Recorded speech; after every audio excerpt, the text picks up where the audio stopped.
Good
morning, SUMI. Good morning, Sumians. So, heroes haru, Sumians ko ex-student haru. तपाईहरुको लागि फेरि म आज हाम्रो पुरानो स्कुल SUMI मा आएको छु तपाईहरुको पतिर झल्काउनको लागि। तपाईहरुलाई म आज SUMI मा अनि मर्निङ एसेम्ब्ली देखाउन गइरहेको छु है। जुमा काँडा उमार्दिन गइरहेको छु है। जति पनि हुन्छ नि SUMI को ex-student haru मर्निङ एसेम्ब्ली चाहिँ मजाले इन्जोय गर्नुस् है। ल घन्टे लाग्यो लाइन बस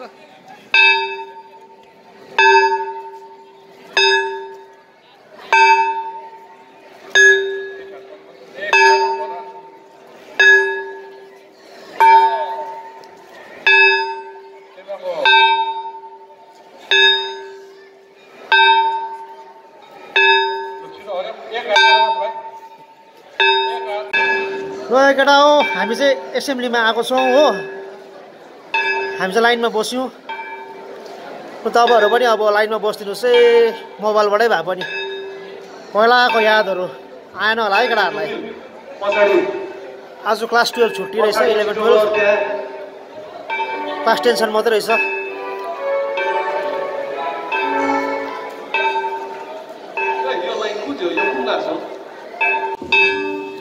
आजको मर्निङको एसेम्ब्ली चाहिँ नोएल सरले कन्डक्ट गर्नुहुँदैछ है।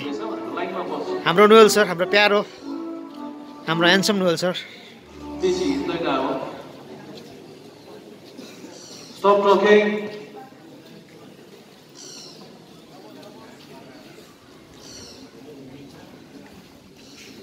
छिटो लाइनमा छिटो पछाडि गर्नु। तिमीहरुको डायरी निकाल। डायरीमा भएको 25 मिनेट। ल अब स्टप नबोल कोही पनि। पेज नम्बर 25 बाट हामी यो स्तुति गाउनेछौँ। येशूले सधैँ राज गर्छ।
हितोपदेशबाट हितोपदेशको पुस्तक 27 अध्यायको 1 अनि 2 पद हामी पढेर सुन्नेछौँ। यहाँ यसरी लेखेको हामी पाउँदछौँ, भोलिको घमण्ड नगर, आज र भोलि भित्र के हुन्छ भनी त जान्दैनस्। तेरो प्रशंसा अरूबाट होस्, त आफैबाट होइन, अरू मानिसहरूको मुखबाट होस्, तेरो आफ्नै मुखबाट होइन। आमेन। यो वचन पढाइ हामी सुनेमा हामी सबैलाई यस्ता आशिष मिलो र हामी प्रार्थना गर्नेछौँ। पवित्र पवित्र पवित्र दयालु महान जीवित परमेश्वर पिता, फेरि पनि धन्यवादी भएर तपाईँको अघि हामी लिएर आउँदछौँ। फेरि पनि आफ्नो कामहरू सुरु गर्नुभन्दा अगाडि तपाईँलाई हामी सम्झना गर्छौँ, तपाईँलाई हामी धन्यवाद भन्दछौँ। फेरि पनि हामीलाई यो दिन देख्ने सुअवसर तपाईँले हामी प्रदान गर्नुभयो। फेरि पनि हामी स्कुल परिवार एकत्रित भएर यस प्राङ्गणमा तपाईँलाई पुनर्वाद गर्ने, तपाईँलाई धन्यवाद गर्ने, तपाईँको जीवित वचन पढ्ने, बुझ्ने, सिक्ने मौका दिनुभएको लागि हामी तपाईँ धन्यवाद छ। फेरि पनि आजको हाम्रो जति पनि गर्नुपर्ने कामहरू छ, निभाउनु पर्ने जिम्मेवारीहरू छ, ती सबैमा तपाईँको आफ्नो रहेको होस्। हामीलाई दिएको जिम्मेवारी बडो इमानदारी साथ हामी निभाउन सकौँ अनि हाम्रो कामहरूबाट, हाम्रो योजनाहरूबाट सदैव तपाईँ परमेश्वरलाई महिमा भएको होस्। त्यतिखेर हामी स्कुलका प्रिन्सिपल्सहरूलाई हामी याद गर्दछौँ। उहाँको धेरै जिम्मेवारी छ, धेरै योजनाहरू छन्। यसरी उहाँलाई तपाईँको स्वर्ग आशिषले गर्नुहोस्, उहाँलाई स्वस्थ शरीर दिनुहोस्, तन्दुरुस्त राखिदिनुहोस् अनि हरेक निर्णयबाट, हरेक कार्यहरूबाट प्रभु सदैव उहाँको जीवनबाट, कार्यबाट तपाईँ परमेश्वरलाई महिमा भएको होस्। त्यसरी हामी भाइस प्रिन्सिपल सर, हाम्रो स्कुलका जम्मै सरगुरुआमाहरू अनि अफिसमा कार्यरत जम्मै हाम्रो टिचिङ नन टिचिङ स्टाफ मेम्बर्सहरूलाई हामी याद गर्दछौँ। नानीहरूलाई हामी प्रार्थना याद गर्दछौँ। ती नानीहरूलाई प्रभु वर्णमा, सँगसँगै हुर्कनमा अनि आत्मिक कुरामा पढ्ने तपाईँले उनीहरूलाई बनाउनुहोस् र असल छोराहरू र असल छोरीहरू हुन सकेको होस्। अनि फेरि पनि प्रार्थना याद गर्दछौँ। हाम्रो परीक्षा दिन गरिरहेको हामी नानीहरू जतिले पनि प्रभु यो उच्च माध्यमिक परीक्षा लेखिरहेका छन्, तिनीहरूलाई प्रभु तपाईँले सद्बुद्धि दिनुहोस्। तिनीहरूले पनि पढेर मेहनत साथ आफ्नो परीक्षाहरू लेख्न सकोस् भन्दै हाम्रो दिनभरिको कामहरू हातमा राख्दछौँ। अनि फेरि पनि प्रार्थना हामी याद गर्दछौँ जो सरलाई, तपाईँले उहाँलाई आरोग्य दिनुभएको छ, चङ्गाइ दिनुभएको छ, अझ स्वस्थ बनाउनुहोस् ताकि उहाँले स्वस्थ भएर आफ्नो जिम्मेवारीहरू निर्वाह गर्न सकेको होस् भन्दै आज हाम्रो दिनभरिको जम्मै कामहरू, हाम्रो गर्नुपर्ने कार्यहरूलाई तपाईँको अवसरमा राख्दै यो बिन्ती म राख्दछु। हामीलाई माया गर्नुहुने एकमात्र जीवित पवित्र प्रभु यीशु ख्रीष्टको पवित्र नामको प्रार्थना। आमेन।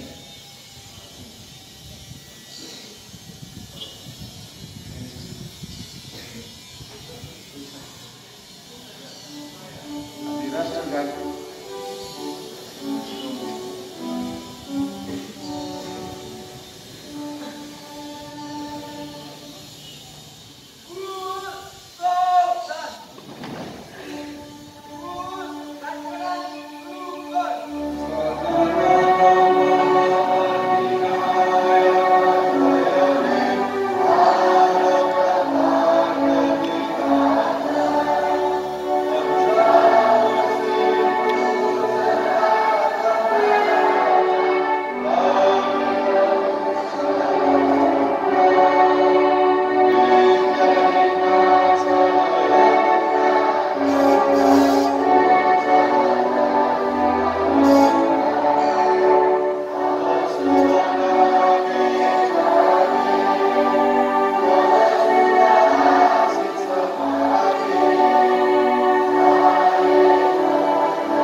डेडी गटे काँडा उम्राउनुपर्छ, काँडा मार्नुपर्छ जिउमा सबैले। स्कुल सङ्ग भए स्टार्ट अब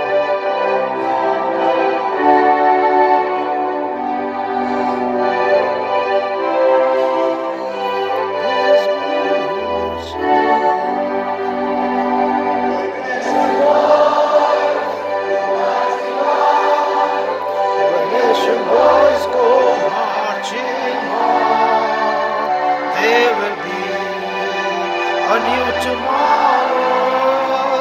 When nation boys go marching on, when nation boys go marching on, when nation boys go marching on, there will be a new tomorrow.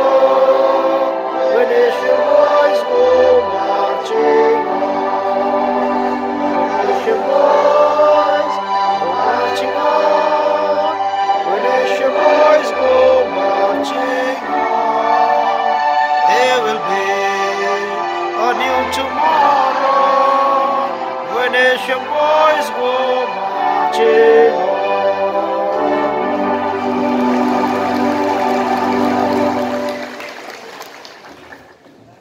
आज क्लास 11 12 छैन र तिमीहरूले दामी गाए सिक्नुपर्छ स्कुलको गीत राष्ट्रगान बुझेन 2-4 वटा इम्पोर्टेन्ट अनाउन्समेन्ट सुनिहाल आज क्लास 6 देखि 8 सम्मको नानीहरूको स्कुल युनिफर्मको मेजरमेन्टमा आउँछ बुझेन क्लास 6 देखि 8 अब को छ को छैन मलाई थाहा छैन र सेक्सन वाइज म क्लास टिचर्सहरुलाई यहाँबाट रिक्वेस्ट गर्नु पर्यो सेक्सन वाइज अहिले एसएलसी को जसलाई यो जिम्मेवारी दिएको छ उहाँहरु 10:30 बजे स्कुल भित्र आइपुग्नुहुन्छ र 6 to 8 स्कुल युनिफर्म मेजरमेन्ट हुन्छ अब यद्यपि यो स्कुल मेजरमेन्ट स्कुलको ड्रेस त अब सरकारले आफ्नै रङको दिइरहेछ अब हामीले अपोज पनि गरेको छौं यो त अब हाम्रो हेरिटेज स्कुल हो 137 वर्षको कालो सेतो नलगाएर कहाँ त्यो निलो र सेतो लाउँछ भनेर हामीले हाम्रो गुनासो पनि पोखिसकेको छौं तरै पनि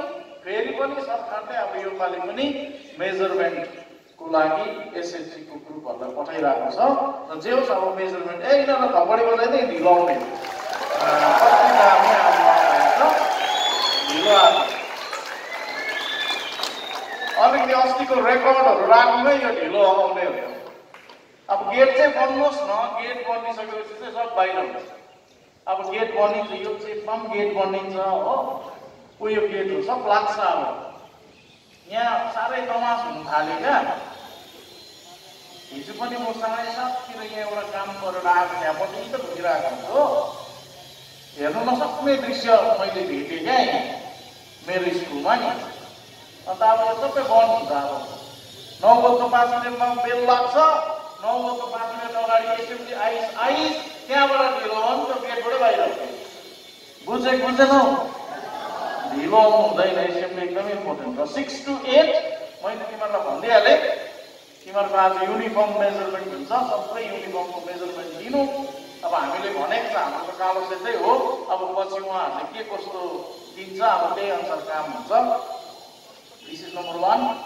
नम्बर 2 अब अस्ति 5 तारिक मार्च लास्ट डेट थियो एनुअल फी सेसन फीहरु तिर्ने इन्स्टलमेन्टमा नन इन्स्टलमेन्ट सबै सिस्टम तिमीहरूलाई थाहा छ यो तिरेको छैन भने घरमा आमाबाउलाई यसो भन्दै गर खाता किताबहरु सायद अहिलेसम्म अपडेट भइसक्यो होला पाएको छैन भने सर गुराउलाई खोजी खाता किताबको व्यवस्था गरिहाल आजदेखि अब आज भरे 3:30 सबै स्कुल लाग्छ कोही पनि भाग्दैन स्कुल आइसकेपछि अनि भरे लास्ट 2 पिरियड्समा फ्राइडे फेलोशिप स्याटरडे फेलोशिप जुन हुन्छ त्यो सबै नानीहरु टेलर हलमा च्यापलमा तिनीहरु बसेको हुन्छ त्यहाँनिर एउटा सधैँ हुने फेलोशिप हुन्छ अनि अर्को कुरो अहिलेसम्म पनि जसको यो डाटा एन्ट्रीमा फर्मको डिटेलहरु एन्ट्री भएको छैन म फेरि पनि क्लास टिचर्सहरुलाई रिक्वेस्ट गर्छु त्यो एन्ट्रीको काम चाहिँ कम्प्लिट गरिहाल्नु पर्यो अब जुन नानीको भएको छैन उनीहरुको पछि लागेर पनि यो काम चाहिँ हामीले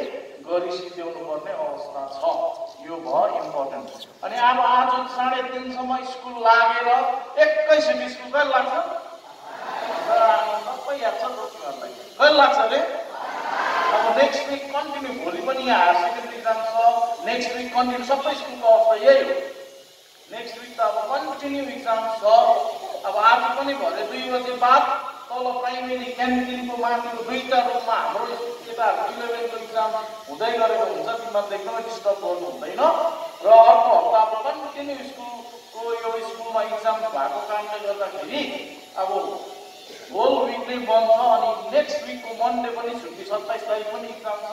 अब तिमीहरू कहिले आउँछ स्कुल कहिले आउँछ 28 मा आउँछ।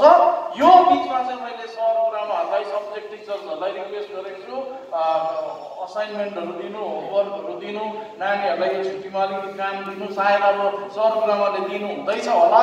3 तारिक चाहिँ के हुनेवाला छ अप्रिल 3 तारिक के को हो कसको 6 to क्लास 10 यो कुरो पनि याद राख्नु। फर्केर 28 तारिक आउँछ त्यहाँबाट 29 30 31 सम्म टाइम पाउँछ 1 2 शनिबार आइतबार 3 तारिक मन्डेको दिन चाहिँ म क्लास घुमेर तिमीहरूको खाता किताबहरू होमवर्कहरू चेक गरेको हुन्छु। बुझेनौ बुझ्यो कि बुझेनौ क्लास 10 ले बुझेन क्या हो अलिक जोडले भन्दा लु क्लासमा जा लाइन एसेम्ब्ली सक्यो है। हामी यसरी फर्किन्थ्यौँ पहिला एसेम्ब्ली सकेर क्लास आफ्नो बस्थ्यौँ। पुरानो दिनहरू याद आयो आँखा पनि आँसु मजा आयो। यसरी त स्टे ट्युन्ड विथ अस एउटा युट्युब च्यानल म यसमा अझै राम्रो ब्लग्सहरू बनाएर तपाईँहरूको अगाडि प्रस्तुत हुँदैछु र सम्पूर्ण एसएमआई फ्यामिलीलाई धेरै धेरै माया अनि पाल्देन सरलाई एकदमै आन्तरिक हृदयबाट धन्यवाद दिन चाहन्छु। जसले मलाई आज पर्मिसन दिनुभयो भने ब्लग बनाउँदा है स्कुलको माया छ सरले अझै राम्रोसँगले गरेर स्कुल अझै उन्नति भएर अझै माथि जोस् खुसी लाग्यो। Thank you so much SMI thank you so much Palden sir.